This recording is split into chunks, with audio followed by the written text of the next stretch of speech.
You know, there's been a trend lately, and I'm glad that we haven't experienced it, but it's no-showing or ghosting when you have not showing the respect to say, yeah, it's not going to be able to work for us, or we're just not that into you. So they just don't say anything. And for us and for other couples, we go through a lot. I mean, I think most people go through quite a lot for a meeting, because you're showing respect to the other person, so you're dressing right, you're selecting where you're going to go, you're spending time as money. And if they just don't show up, you put all this effort into it. And even worse if you're parents, because you set up your daycare and your even an overnight care to make sure that you're exactly right, and then they don't show up. I can't imagine. I don't know how this became the new trend past COVID, but it's something that you want to make sure that you don't ever do to anybody.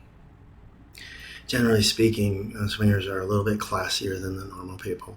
So we don't want to get into habits that are classless, like not showing up. Sometimes it's an indication that it's a single male and he just doesn't want to show up. He gets the thrill out of setting it all up, but then he doesn't want to show. But then you got this other poor couple who's gone through kind of a lot. And sometimes people travel. They'll travel an hour or two. How would you like to travel an hour or two with all the other stuff, babysitters, everything, and then you travel an hour or two and you show up at this restaurant and you get a motel because you're thinking if it goes there, you want to be prepared. So you get a motel, that expense, and then you show up and they don't ever show up. No warning, no nothing. You text them, you call them, or whatever, and you don't. Never again. So it's really rude, and it's really classless, and you shouldn't be swinging.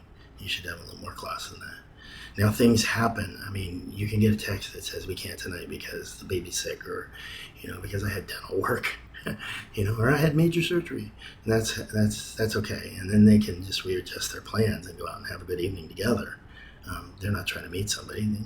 We've gone out dancing, so it's just like they can do something else. So I think that's a really good point. Don't ghost people. That's just rude. It's really rude in business, and it's really rude in the lifestyle. It's rude in dating. I mean, I don't know why you would do that, but people do. So that's a good thing. Just don't be afraid to say, hey, I changed my mind, but don't ghost someone.